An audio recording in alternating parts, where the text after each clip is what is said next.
आज है 5 फरवरी 2026। अस्सलाम वालेकुम मेरे दोस्तों, सजनों और बेलियों। सर्दी के दिन ख़त्म हो रहे हैं, बाहर के दिन शुरू हो रहे हैं और गर्मी के दिन भी आने वाले हैं। और उससे पहले हम सर्दी वाली सब्जियों के बीज और फूलों के बीज लगाने की तैयारी कर लेते हैं।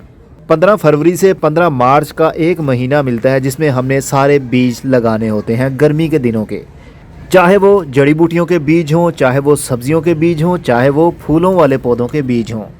चलिए बताता हूँ कौन कौन सी वैरायटीज़ आप लगा सकते हैं। मैं कौन सी लगाऊंगा अभी मैंने सच में डिसाइड नहीं किया। और मैं इस बार सोच रहा हूँ बीज लगाने की बजाय डायरेक्ट पनीरियाँ नर्सरी से ख़रीद लूँ और वही मैं अपनी इन क्यारियों के अंदर आराम से प्यार से शिफ्ट कर दूँ। मुझे बीज लगाकर ज़्यादा पौधों पर फोकस नहीं रखना पड़ेगा। वैसे भी बीज कैसे लगाने हैं इसके ऊपर तो मेरी कई सालों पुरानी वीडियोस तो मौजूद ही हैं। गर्मी के सीज़न के बीज कैसे लगाने हैं वो भी मौजूद हैं और सर्दी के भी। बीज लगाने का तरीका, केयर करने का तरीका सभी का एक जैसा होता है, लेकिन कौन कौन सी लगानी है थोड़ी थोड़ी इन्फॉर्मेशन भी तो साथ में चाहिए ना, वो मैं आपको बता देता हूँ अभी। छतों के ऊपर गर्मी वाले दिनों के बीज लगाने हैं, ख़ास तौर पर सब्ज़ी वाले पौधों के बीज, तो फिर आपको शेडी एरिया इनके ऊपर बनाना ही पड़ेगा। शेडी एरिया मतलब ग्रीन नेट का या किसी कपड़े का शेड बनाना पड़ेगा जहाँ से धूप छन कर नीचे आए। अगर ज़मीन में ये बीज लगाने हैं, पौधे लगाने हैं, फिर किसी चीज़ से कवर करने की ज़रूरत नहीं पड़ेगी। छतों के ऊपर जो मेरा एक्सपीरियंस रहा इतने सालों का वो यही है कि गर्मी की सब्जियां छतों पर गमलों के अंदर कामयाबी के साथ चल ही नहीं पाएंगी। जितनी मर्ज़ी खाद दे दें, जितनी मर्ज़ी अच्छी मिट्टी बनाकर आप दे दें, आपको प्रॉब्लम आनी ही आनी है। पौधों के ऊपर बर्निंग आएगी ही आएगी। 100% पत्थर पर लकीर है। तो उसको बचाने के लिए आपने क्या करना है, ग्रीन नेट का शेड बना देना है। पौधे से तकरीबन 8 फुट ऊपर एक शेड होना ज़रूरी है। जाली वाला कोई सा भी कपड़ा जहाँ से धूप छन कर नीचे आए। सीधी सीधी मई जून जुलाई के महीने की गर्मी और लू पौधों के पत्तों को झुलसा देती है। चलिए अब बताता हूँ कौन कौन से बीज गर्मी के दिन में चलते हैं। जैसा कि टिंडा, इसका पौधा बनेगा, झाड़ी बनेगी और थोड़ी सी बेल लंबी भी हो सकती है। 3 से 4 फुट हाइट में ये पौधा जा सकता है, लेकिन शेडी एरिया में लगाइएगा। फिर से कह रहा हूँ छत के ऊपर। अगर ज़मीन में लगा रहे हैं या फिर छत के ऊपर आपके पास बड़ी बड़ी क्यारियाँ हैं, फिर शेड बनाने की ज़रूरत नहीं पड़ेगी। आपको गमलों के अंदर शेड बनाना पड़ेगा। खीरा भी लगा सकते हैं। खीरे को थोड़ा शेडी एरिया पसंद होता है। अगर गर्मी की डायरेक्ट धूप इनको मिलेगी तो इनके पत्ते बर्न होना शुरू हो जाएंगे। ये बेल बनती है। F1 बीज है ये, बहुत ज़्यादा इसको खीरे लगते हैं। और बैंगन लगा सकते हैं, लंबे वाला हो, गोल वाला हो। सभी की केयर भी एक जैसी होती है, सभी के पौधे ही बनते हैं। इसको चाहे आप फुल धूप में रखें चलेगा। और लौकी, इसको भी बहुत ख्याल से शेडी एरिया में लगाना पड़ेगा, क्योंकि इसके पत्तों के ऊपर बहुत जल्दी सख्त धूप, जो गर्म लू वाली गर्मी होती है ना, उसकी वजह से पत्तों के ऊपर बर्निंग आने लगती है। अगर पत्ते इनके जलना शुरू हो जाएं तो फिर पौधे की ग्रोथ यानी बेल की ग्रोथ रुक जाएगी। इसको अगर लगाना है तो बड़े गमले के अंदर लगाना है या बड़े ग्रो बैग के अंदर लगाना है। कम से कम 16 से 18 इंच का गमला होना ज़रूरी है एक पौधे के लिए। एक गमले के अंदर सिर्फ एक ही पौधा, सभी का यही हिसाब है। एक गमले के अंदर सिर्फ एक ही पौधा चलेगा, 2 या 3 नहीं। ये भी किया है, ये बल्ब शेप का होगा। केयर सभी की एक जैसी है, एक ही पौधा एक ही गमले के अंदर। ज़मीन में लगा रहे हैं तो 1 से 2 फुट के फासले पर एक एक बेल लगा सकते हैं। इसके ऊपर भी शेड बनाना पड़ेगा छत के ऊपर। ये तो हर्ब की वैरायटी आ गई इधर। ये सफ़ेद रंग का बैंगन है, इसकी केयर भी वैसी है। ये गोल घिया, इसकी केयर भी वैसी है। और ये बैंगन जो कह रहा हूँ ना, वाइट वाला, इसको भी आप फुल धूप में रख सकते हैं, कोई प्रॉब्लम नहीं होगी। इसको कवर करने की यानी शेड बनाने की भी ज़रूरत नहीं है गर्मी के दिन में। लेडी फिंगर को भी आपने फुल धूप में ही रखना है। ये एक गमले के अंदर 2 से 3 पौधे भी लगा सकते हैं, इससे ज़्यादा नहीं। करेले के ऊपर भी हल्का सा शेड बनाना पड़ेगा आपको। एक गमले के अंदर सिर्फ एक ही पौधा होना चाहिए। और इन बेलों को संभालने के लिए रस्सियों की ज़रूरत पड़ेगी, धागों की ज़रूरत पड़ेगी। गर्मी की ज़्यादातर सब्जियां बेल वाली ही होती हैं। और ये चपनी टिंडा बहुत मज़े का होता है। पिछले साल मैंने लगाया था, वो गमले के अंदर लगाए थे मैंने पौधे, तो एक गमले के अंदर मैंने 3-3 पौधे लगा दिए थे। वो सही से बढ़ नहीं पाए, लेकिन जो छोटा छोटा सा फल बना अमरूद की तरह का, यकीन मानिए कच्चा खाने का मज़ा ही कुछ और था। ऐसे लग रहा था जैसे मैं सेब खा रहा हूँ। तो ये कच्चा खाएंगे, पकाने की निस्बत कच्चे का ज़्यादा टेस्ट आपको मिलेगा। इसके ऊपर भी हल्का सा शेड बनाना पड़ेगा। बेल पेपर भी आप गर्मी के दिन में लगा सकते हैं। इसको चाहे तो फुल धूप में भी लगा सकते हैं, लेकिन छत के ऊपर गमले के अंदर जब धूप पड़ेगी तो फिर पौधे के पत्ते हल्के से मुड़ जाएंगे, झुलसाव आएगा। इसलिए थोड़ा सा शेडी एरिया होना ज़रूरी है, लेकिन ब्राइट लाइट हो, अंधेरा नहीं। जैलापिनो जिसको एलापिनो कहते हैं ये भी लगा सकते हैं। के मिर्चों के पौधों की एक जैसी ही है। ये देखिए हॉट चिल्ली, जिसको ज़्यादा तेज़ और तीखी मिर्च खाने का मज़ा आता है वो ये वैरायटी लगा सकता है। ये केल, ये तो विंटर की आ गई केल, ये पत्ते देने वाली है। ये सलाद पत्ता है और ये बॉकचोय, इसको पाकचोय भी कहते हैं। इसके ऊपर मैंने ऑलरेडी वीडियो बना दी है कैसे आपने उगाना है, सीड से लेकर हार्वेस्टिंग तक की एक ही वीडियो। तो ये अभी लगाने की ज़रूरत नहीं है। जो गर्मी की थी मेजर वो मैंने आपको बता दी, आप लगाना चाहें तो लगा सकते हैं। और ये रहे फूलों वाले पौधों के बीज, छुई मुई, टच मी नॉट, ये भी गर्मी के दिन में चलेगी।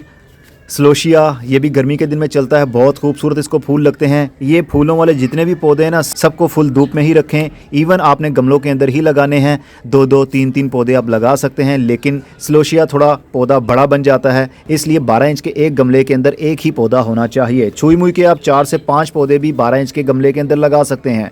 ये बुशी टाइप बन जाएगा, थोड़ा बेल टाइप बन जाएगा तो काफ़ी खूबसूरत लगता है। गमफ्रीना भी एक गमले के अंदर 3 से 4 पौधे आप लगा सकते हैं, फुल धूप में रखें कोई प्रॉब्लम नहीं है। रूडबैकिया, ये भी बहुत खूबसूरत फूल देने वाला पौधा है, एक गमले के अंदर 3 से 4 पौधे लगा सकते हैं। पहले आपने पनीरी तैयार करनी है, उसके बाद आपने पौधों को ट्रांसप्लांट करना है। ये है कोलियास, बहुत खूबसूरत लेकिन धूप में सर्वाइव नहीं करेगा, इसको शेडी एरिया में लगाना पड़ेगा। आपके गार्डन को इतना खूबसूरत बना देगा रंग बिरंगे वेरिएशन वाले पत्ते निकाल कर कि आप खुद दंग रह जाएंगे। इसके ऊपर मेरी ढेरों वीडियोज़ मौजूद हैं। बस इसको गर्म लू और धूप से बचाना है तो ये चलता रहेगा। और इसको आप एक गमले के अंदर काफ़ी सारे पौधे भी लगा सकते हैं। और सनफ्लावर एक गमले के अंदर एक पौधा होना चाहिए, अगर 2 लगा लें तो भी ठीक है, लेकिन अगर एक गमले के अंदर एक पौधा रहेगा तो अच्छा रहेगा। इसको भी फुल धूप में रख सकते हैं, लेकिन इसके ऊपर भी झुलसाव आ सकता है छत की गर्मी की वजह से, क्योंकि दीवारें गर्म होती है ना छत की, तो इस वजह से पत्तों की ग्रोथ रुक जाती है। अगर पत्तों की ग्रोथ इनमें से किसी भी पौधे की रुक गई तो किसी को फूल नहीं लगेगा, किसी को कोई फल नहीं बनेगा। अमरैंथस, ये भी पत्ते देने वाला पौधा है, एक गमले के अंदर 3 से 4 पौधे हो सकते हैं 12 इंच के। जीनिया, ये भी एक गमले के अंदर कुछ पौधे लगा सकते हैं। कॉस्मोस, ये बहुत ही खूबसूरत पौधे हैं, छोटी छोटी हाइट में रहेंगे और हर पौधे के टॉप एरिया में फूलों का गुच्छा खिलेगा।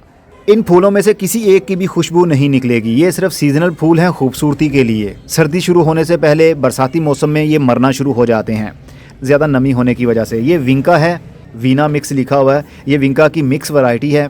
ये फुल धूप में लगाएं तो भी चलेगा, इसको शेड में रखने की ज़रूरत नहीं पड़ेगी। अगर शेड में रखेंगे इनके पौधे तो ग्रोथ करेंगे, लेकिन इनकी ब्रांचेस को रोशनी की कमी होने की वजह से वो लटकना शुरू हो जाएंगी, डीली डीली सी लचकीली हो जाएंगी। इसलिए इसको फुल धूप में रखना है। एक गमले के अंदर 3 से 4 पौधे मैक्सिमम लगा सकते हैं। कॉक्सकॉम, ये एक गमले के अंदर एक पौधा रहेगा, बहुत खूबसूरत ये वाला फूल बनता है। जिस तरह मुर्गी की कलगी होती है ना, कुछ इसी तरह का ये भी शेप में बनता है, इसीलिए इसका नाम कॉक्सकॉम रखा है। इसको भी फुल धूप में लगाया जा सकता है। और अब हर्ब्स की बारी आ गई। हर्ब्स में यानी जड़ी बूटियों में आप कुछ ना कुछ वो भी लगा सकते हैं। ये मिर्चें रह गई, ये अपशूट मिर्च है, ऊपर वाली साइड पर ग्रोथ करेगी। ये चिल्ली किंग नीचे वाली साइड पर थोड़ी मोटे साइज़ की होती है, ज़्यादा कड़वी नहीं होती। और ये टमाटो भी लगा सकते हैं अभी, क्योंकि बाहर के दिन में भी इसकी सीडलिंग की जाती है। लेकिन छत के ऊपर ना काफ़ी प्रॉब्लम होती है, अगर आप इसके पौधे उगा भी लेंगे, पौधे थोड़े थोड़े 1-1 फुट के हो भी जाएंगे, तो जब इसके फल देने का टाइम आएगा तब ज़्यादा गर्मी होने की वजह से, गर्म लू चलने की वजह से इनके पौधों के पत्ते जलना शुरू हो जाएंगे छतों पर। अगर ज़मीन में लगा रहे हैं तो ज़मीन का एक ख़ास टेम्परेचर होता है जो मेंटेन रहता है, तकरीबन 28 से 30 या मैक्सिमम 32 डिग्री तक टेम्परेचर जाता है। लेकिन छत के ऊपर गमलों के अंदर टेम्परेचर 35 डिग्री से भी अबव चला जाता है, जिसकी वजह से पौधे की रूट्स स्ट्रेस में चली जाती हैं और पौधा मुरझा जाता है। ये है ग्रीन बेजल। जिस तरह न्याज़बो होती है ना, समझ लीजिए उसी फैमिली से है, लेकिन इसके पत्ते काफ़ी चौड़े चौड़े से चमकदार होते हैं, खाने के काम आते हैं। जिस तरह सलाद खाते हैं वैसे ही इसको खाया जा सकता है। और रोज़मेरी भी आप बीज अभी लगा सकते हैं, लेकिन मैं रिकमेंड नहीं करूंगा। पंजाब वाले एरिया में, जैसा कि लाहौर वाला एरिया है, मुल्तान है, मैदानी इलाकों में आप मत लगाइएगा। हिल्स एरिया, पहाड़ी इलाकों में लगा सकते हैं, क्योंकि इस पौधे को थोड़ी ठंडक पसंद है। लेकिन अब तो गर्मी शुरू हो रही है ना, तो पौधे आपके ज़िंदा नहीं रह पाएंगे अगर आपने छतों के ऊपर गर्मी के दिनों में ये पौधे उगा लिए तो। लेमन बाम तो आप लगा सकते हैं। लेमन बाम तो कमाल के पत्ते हैं, ऐसे खाने पर लगता है जैसे आप लीमू खा रहे हो। खट्टे नहीं होते, लेकिन इसकी खुशबू, इसका टेस्ट बिल्कुल वैसा होता है, लेकिन खटास नहीं होती। गर्मी के दिन में अच्छा चलता है। और ये न्याज़बो की फैमिली से ही ताल्लुक़ रखते हैं, बेजिल फैमिली से ही हैं, तो इनको बहुत ज़्यादा बीज भी लगते हैं। तो एक पौधा अगर आपने लगा लिया और उस पौधे के ऊपर कम से कम 10,000 के करीब बीज बन सकते हैं। तो आने वाले सीज़न में आप दोबारा से वही बीज जो आपके घर में उगे होंगे दोबारा से उगा सकते हैं। ओरिगेनो का सीड भी लगा सकते हैं, जिसको नकली अजवाइन भी कहते हैं। अजवाइन जैसा इसका टेस्ट होता है, इसकी चटनी बनाकर खाई जाती है। ये भी एक जड़ी बूटी है, इसके बीज भी वैसे ही बनते हैं जैसे दूसरे के। और ये फ्रेंच टैरागोन, ये मैं नहीं जानता ये कौन सा हर्ब है। अगर आप लगाना चाहते हो लगा लीजिएगा।